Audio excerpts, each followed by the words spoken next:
The count is now 3-2 with 2 outs in the bottom of the 4th inning. You gotta wonder how Grosso's feeling. She did pitch yesterday in that win for Providence, so the arm might be reeling a little bit as Gibbs got under that one and nearly hit a 3-run homer to blow this game wide open for the Orange. Yeah, her arm might be reeling, and she's definitely in a tough spot here. As she walks, Gibbs the load the plate, so definitely a danger zone for Providence. This might get out of hand with 1 or 2 key hits here in the bottom of the 4th inning with 2 outs. And yesterday, the first game, the 11-1 defeat of the Friars, the Orange did a lot of damage in the 1st inning with 2 outs. A little bit of deja vu here with 2 outs in that 1st inning. It was Lacey Cole with bases loaded who drove in the first run of the game for Syracuse, and she's up again with 2 outs, again with the bases loaded. Let's see if she can repeat her action.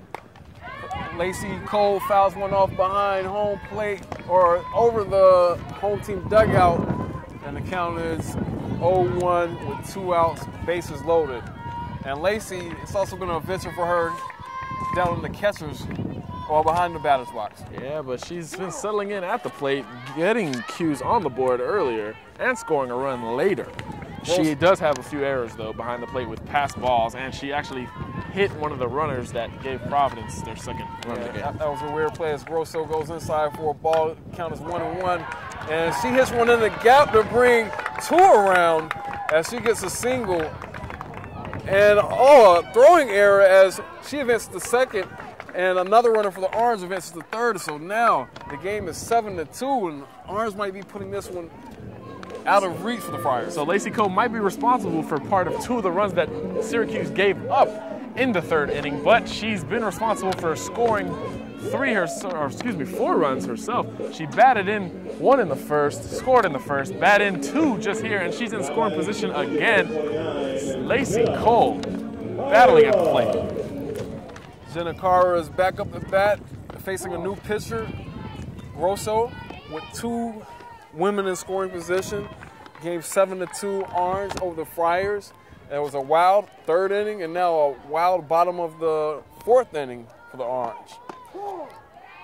The count looks like 1-0 with 2 outs and 2 women on the 2nd and 3rd. Or actually, scoreboard has been updated.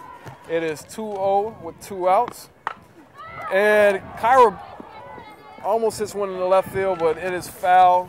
Both runners go back. That could have been 2 more runs for the Orange as they lead 7-2. The count is 2-1 with 2 outs as Kyra faces off against Grosso.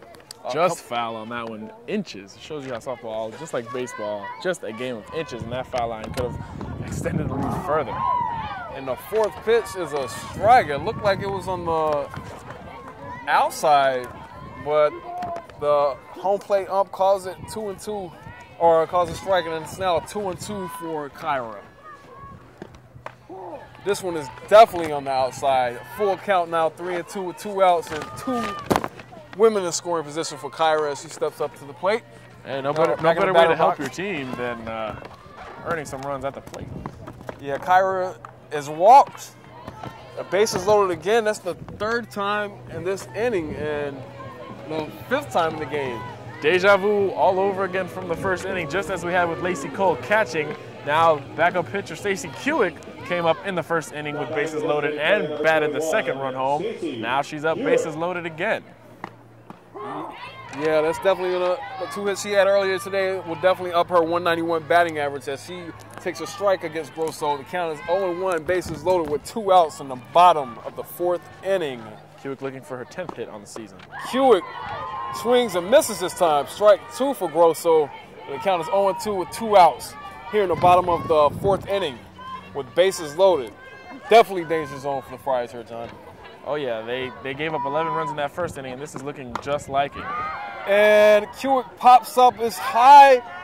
Oh, and a nice catch by number 10, Catherine Revens, as she gets the Friars out of the jam.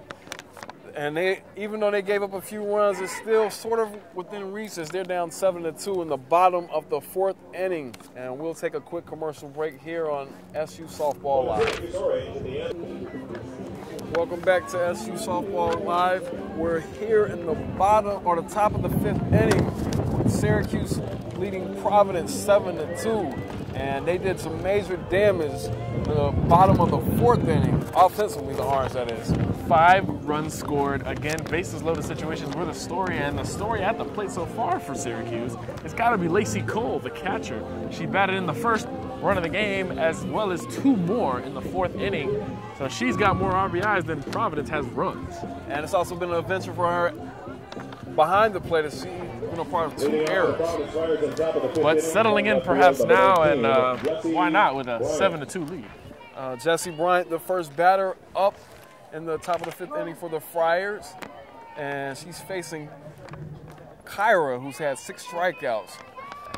The pitching is definitely a big part of the Orange's game and on the coaching staff, John.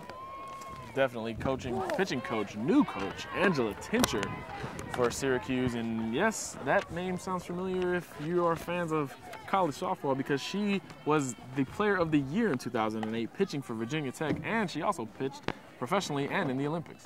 So far for Kyra, the count is 1-1 with no outs in the bottom of the 5th, or the top of the 5th inning, and Kyra also faced off against her pitching coach in the World Baseball Classic.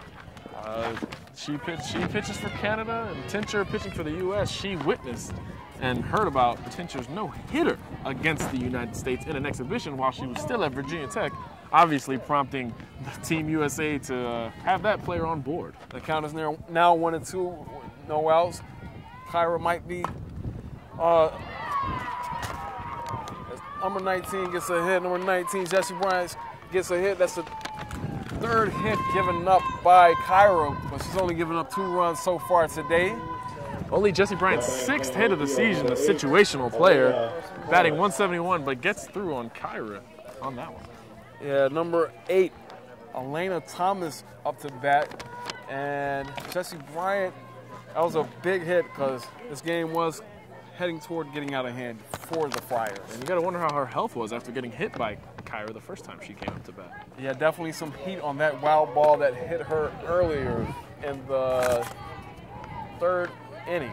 And we talked to Kyra, and she said Tincher, the pitching coach, has been working with her on her rise ball specifically, which was her most troubling pitch, and that is what got her in trouble. So she still needs a little bit more work on that, but she's doing all right with 6 strikeouts today. Second pitch, Bryant fouls one off low to the home dugout, as Kyra has a 0-2 lead over Thomas. Count 0-2, 1 person on, and that's Jessie Thomas, who just got a hit like a minute or 2 ago. Kyra takes the sign from the catcher, Lacey Cole. This time she goes low on the outside. Count 1-2 with no outs and 1 on. And Providence can't ask for anything more so far in this inning. You know, runner on, no outs is you need base runners when you're down 5 runs. Yeah, base runners lead to runs, and that's been something that they've gotten a short end of the stick on. The Friars have only scoring 85 runs in 29 games.